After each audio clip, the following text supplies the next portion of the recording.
আজ ভাদ্র মাসের 1 তারিখ। আমরা প্রতি বছর এই টাইমটা হলে, এই দিনটা হলে আমরা বাঁধ পরিষ্কার করতে লাগি।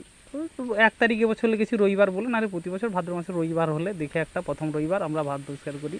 আমাদের এই বাঁধরা মাটির বাঁধ, প্রতি বছর খুব নোংরা হয়ে যায় এবং সাইডের গাছালগুলো পুরো বাঁধ ঝেঁপে চলে আসে, মানুষজন যেতে পারে না। এটা আমাদের খিরাই স্টেশন যাওয়ার একমাত্র রাস্তা।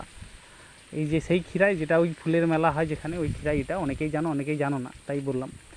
তো এই রাস্তাটা তোমাদেরকে দেখালাম, আমাদের রাস্তার কী বেহাল অবস্থা হয় প্রতি বছর মানুষজন যেতে পারে না, এত বন হয়ে যায়, কাঁটা বনে ভর্তি হয়ে যায়। তাই আমাদের মানুষজন এইভাবে এসে রাস্তাটাকে পরিষ্কার করে।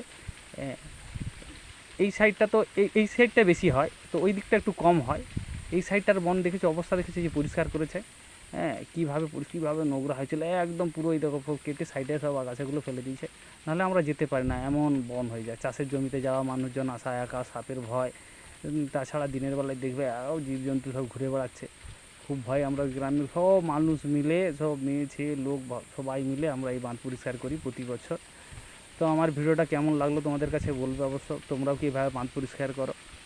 আমার ভিডিওগুলো কেমন লাগে সেটা কমেন্টে অবশ্যই জানাবে। তো আমার ভিডিও পেজটিকে অবশ্যই সাবস্ক্রাইব করবে, প্লিজ প্লিজ।